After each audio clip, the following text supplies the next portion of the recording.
Welcome to Chris Parkin Shooting Sports. Sportsman Gun Centre have sent me another scopes review, and this one is a Nightforce NX8. This is the 2.5 to 20 by 50 f1.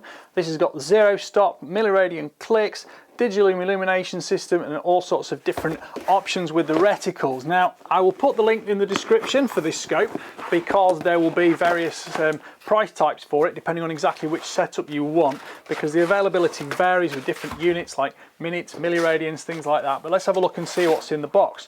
We've got the scope, we've got an instruction book, we've got a Nightforce cleaning cloth, we've got a Nightforce tool, we've got a Nightforce sticker. So just pop those to one side.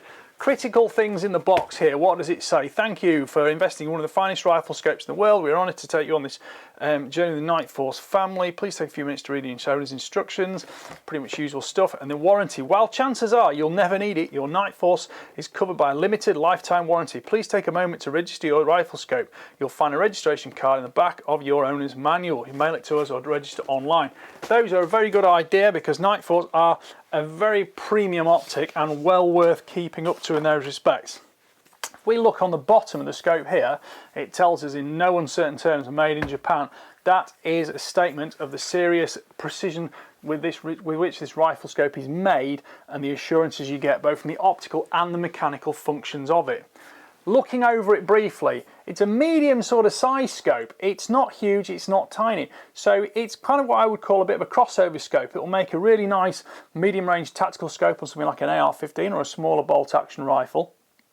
It would also not be out of place on a hunting rifle or a target varmint rifle, anything like that, as long as you're maybe not going to the super distances on super small targets where you would need perhaps higher than 20 times magnification. Because just remember, magnification isn't the only thing that dictates range. It also matters what size targets you're hoping to, engage at those distances, because if you are looking at tiny targets, you do need more magnification. But if you're looking at larger targets, or for example hunting, where you might not be varminting, you might be doing deer stalking, things like that, you don't necessarily need massive amounts of magnification. So lesser magnification gives you that broad field of view. Now this one, although it goes up to 20 power, it also goes down to 2.5 power. Now that means you have got huge field of view. But let's have a look at some of the other features on it. We've got flip up lens caps. These are Tenebrex type lens caps, so they're slightly softer rubbery feel to them, which means they won't go brittle, they won't snap. Now that we can pop that one off the back, because at the back we have got a fast focus eyepiece underneath here. So although it's got a lock ring on it, we can undo that there like that, and that will allow us, you can see fast focus generally applies to the thread pitch on them, so that is moving very quickly depending on the rotation you've got going on there. But once you've got that absolutely set up for your eyesight, pop that open, you can then turn that lock ring, and that is absolutely sealed in position. Now, unlike the Attack-R, this one has a separate zoom dial there, so that allows you to scroll through the zoom ratio. Now, being an NX8, that means it's got an 8 times magnification ratio, hence the 2.5 times 8 goes to 20 power. 50mm is the diameter of the objective lens, so that's where your light's coming into, and because it offers you a medium size between the bigger 56s and the smaller 40s, 44s, which tend not to be that common anymore.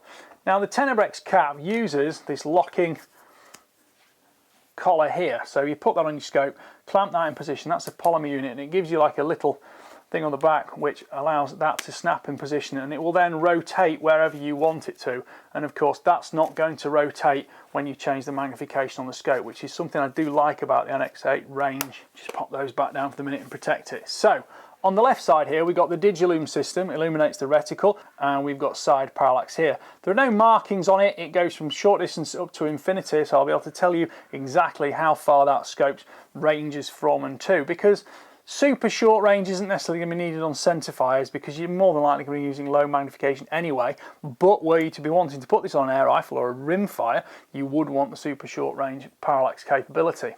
These turrets will reset to 0. You've got circumferential grub screws which allow you to turn them around once it's floated after you've actually zeroed it on the rifle, and of course you've got 1 centimetre clicks, and you can feel those clicks. They're audible, they're tactile, and you've got nice grippy turrets here to get hold of them. So looking at the turret, we've got 100 clicks per turn. That's 100 1cm clicks or 10 milliradians.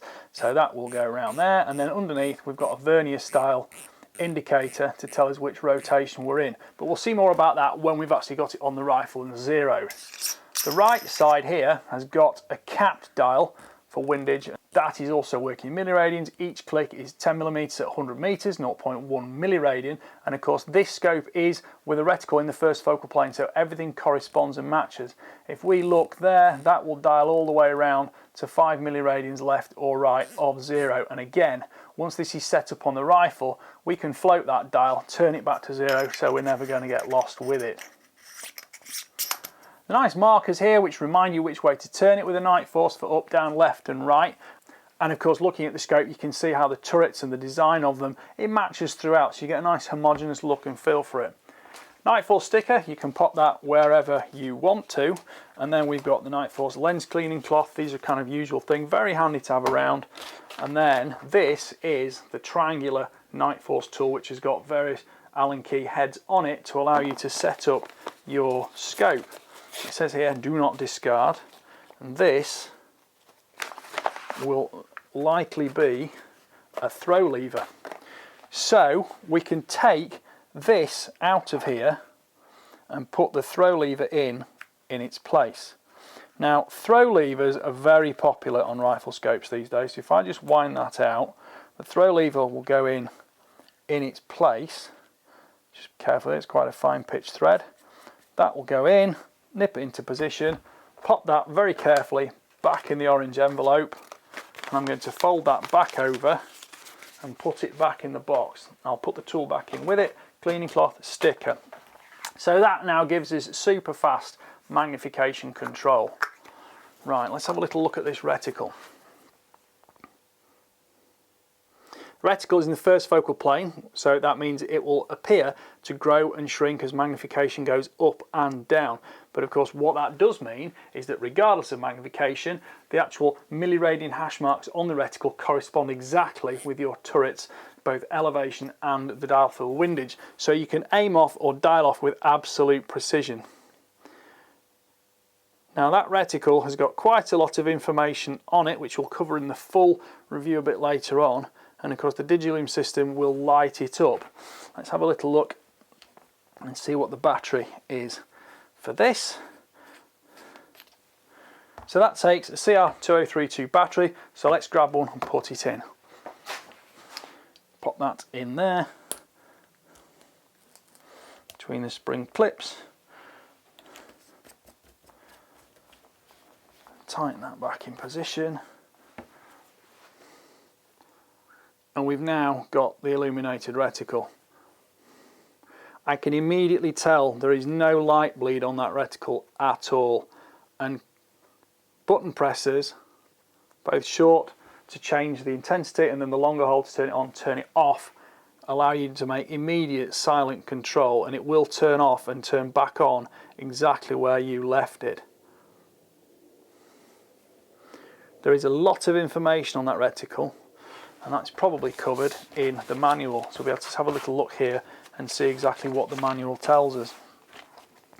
This goes through all the basic functions and features of the rifle scope, how to set it up, making sure how you know to adjust your zero, stop, elevation, turrets, things like that. I'll cover that when I've actually done it, put it on the rifle, reviewed it, set it up. We've got elements here to do the lock ring, setting the eyepiece focus. We've also got what I've just done there with the throw lever and the actual removable grub screw for that. Tells us about the battery, the Digilume reticle illumination system. The Digilume illumination reticle allows the user to choose between red or green reticle illumination. By pressing the illumination control for about 5 seconds, the colour will change from red to green or green to red. So let's have a little look at the green option because it's in red at the moment. So if I hold that down, 2,000, 3,000, 4,000, 5,000, yep, we've now got it in green. So that is an interesting option. But of course, this is a premium optic, so it's a good green. You're still not getting any light bleed on it. It doesn't kind of have that scattered light bleeding out of it, which is very weak, like some cheaper rifle scopes can do. There is absolutely no tunnelling at all as I go through the zoom range on that. And I'm looking forward to putting that on the rifle. Eye relief would appear to be about 90mm, but let's have a little look in the specification sheet. Battery replacement is covered here, which you just saw me do anyway. It's fairly simple, as you can see, quite intuitive, easy to set up. Rifle scope maintenance, cleaning long-term storage, cleaning rifle scope lenses. And then we have the dimensions here. So this one is in milliradian specification.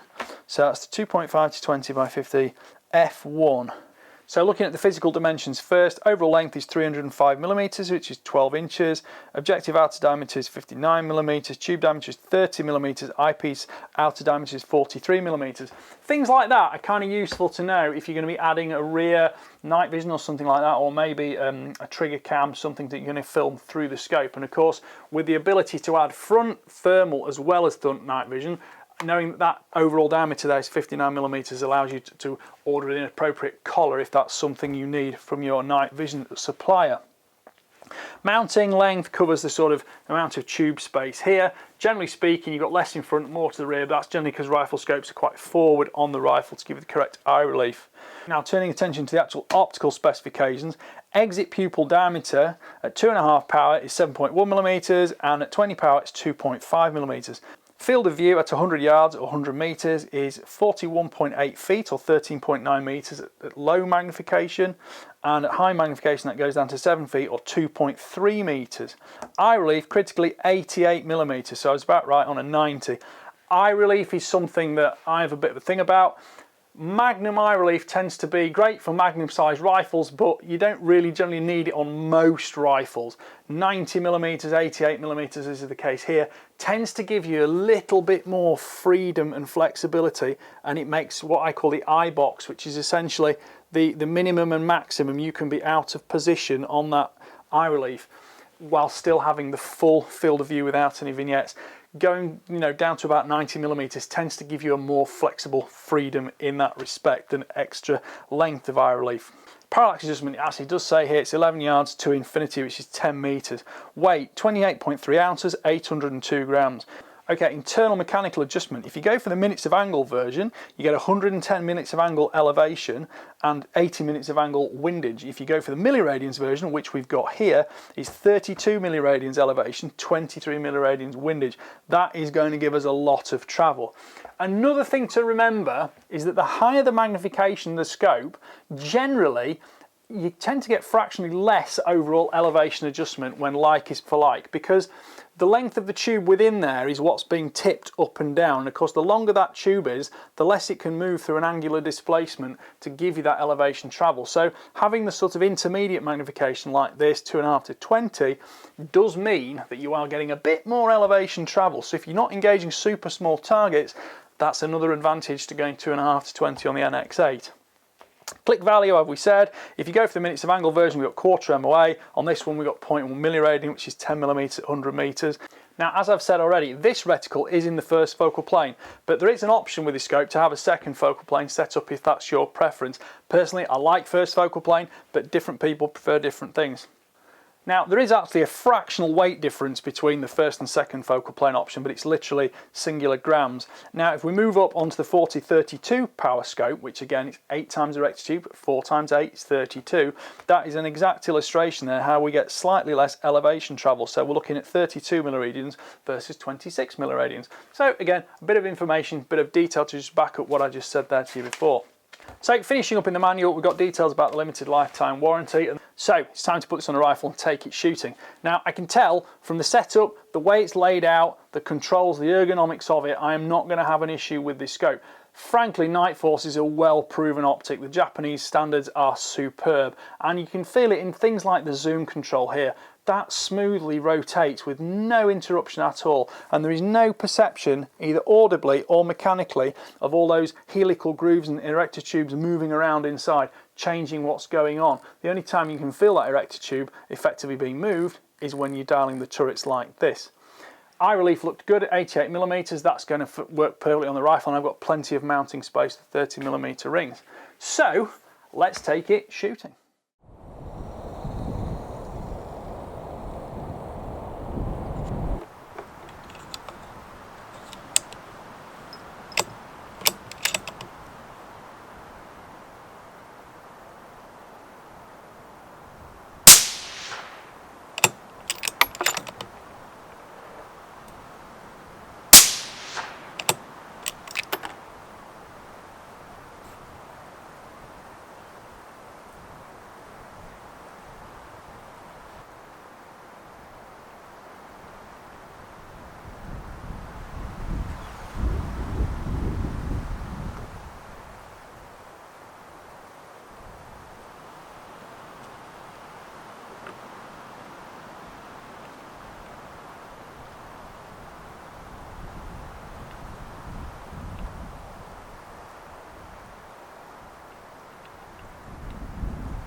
Well, I've been out shooting with the rifle scope. Generally, a pleasure to use, no problems at all. So starting out, I used some Element Optics scope rings. These are Picatinny low. Now, 50mm objective lens, yes, it's low, but there's also a Picatinny rail on this, which gives you a little bit of height too. So different rifles need different mounts. I would generally say they'll probably need a medium if you've got bases actually on the action itself. But as I say, different rifles slightly different. It did give me a really nice position on the gun. I could keep in low to the cheek piece and align straight through it. The Tenebrex style scope caps, as always, are perfect. They're sprung loaded, so they flip up perfectly. And of course, being a bit rubbery, they're a bit more durable, quite tough, and you're not going to break them quite as easily. Now, I'm just going to take that bolt out of there just for the moment. So flip those up, no problems with eye relief. Now, as I said, the 88mm of eye relief meant it was versatile to use. Shooting from the bench was fine, shooting from prone was absolutely fine. I had no problems accessing the full eye box and the vignette free field of view. And that throw lever makes it so quick and easy to do. And of course, on an NX8 with an 8x erector tube or 8x zoom ratio, you've got that bottom end 2.5x magnification to get quickly on target before, if you need to, zoom up with speed to make sure you can take those shots with great precision. The reticle, of course, matches the click values perfectly throughout, so you can aim off or dial off the joys of the first focal plane. And these turrets are a great combination of fast, easy access without being too bulky, and they are easy to set up. Now, the triangular key that Nightforce supply for setting up the turrets is extremely simple. Once you've zeroed it, just loosen off the 2 circumferential screws with the largest of the 3 Allen keys, and that will just lift off the top. To set the zero stop, you slacken off these 4 screws here. You probably only need about half a turn on each one. This is all covered in the instruction book, but you just loosen them off like that.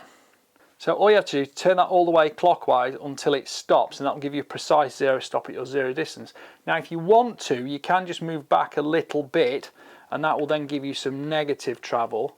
But you just retension these 4 screws. Be careful it doesn't rotate when you're in this position, but nothing will move inside the scope unless you hear it click, which is always useful. And then pop this back down here and tension it back in place. You can actually feel when you're doing that how tight the O-ring seals are, because it's airtight and you almost feels like you're compressing a slight spring squeezing that down. Align it with zero and tighten these back up.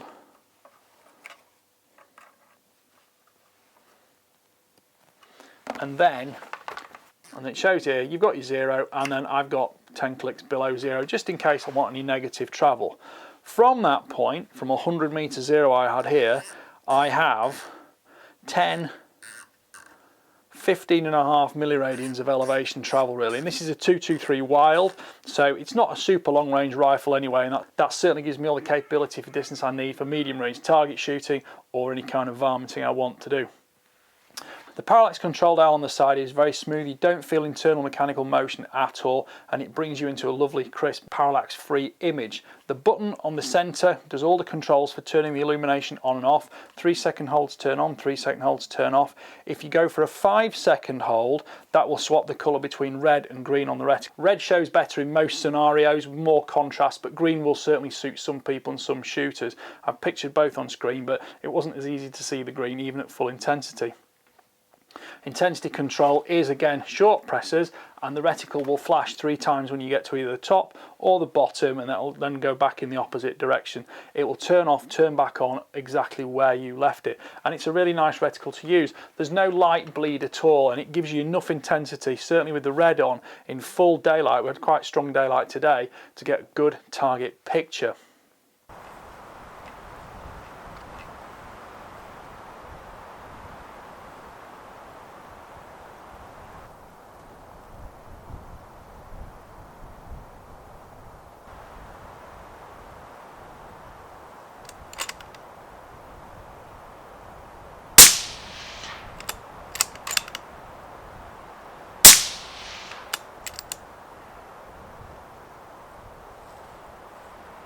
So to sum it up, the NX8 is exactly what it markets itself to be. It is a premium optic, sort of mid to high level price point on the market, but I think it certainly delivers everything it promises. It doesn't, excessively give you complicated turrets that you don't need. It does exactly what you do need in a simple fashion.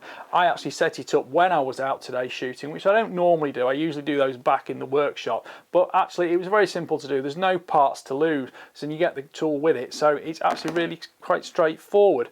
Again, setting up windage is exactly the same. Once you've got your 0 set up, just loosen off the circumferential grub screws, dial it back to 0 to indicate it, and then tighten them back in place before you put the cap back on.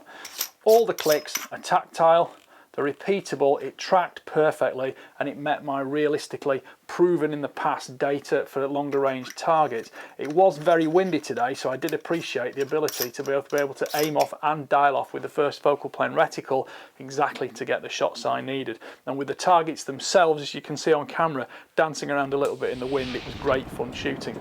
And it's really nice to be able to go out shooting on a day like today with full confidence in the kit you're using. I think the scope matches this rifle perfectly, but it would also be great on a precision AR-15 because that compact build really will suit a lot of rifles. And again, combined with the 88mm virally, you're not left with an overbearingly large scope. So you can get all that long-range dialing capability, parallax control, illumination, first focal plane, all those modern buzzwords and things we like to use, actually applied with a sporting rifle or a varmint rifle without excessive bulk to carry. Right, I hope you enjoyed that review. Please like, subscribe, comment, click the notification bell, and keep track of the regular uploads. Thank you for watching. Bye for now.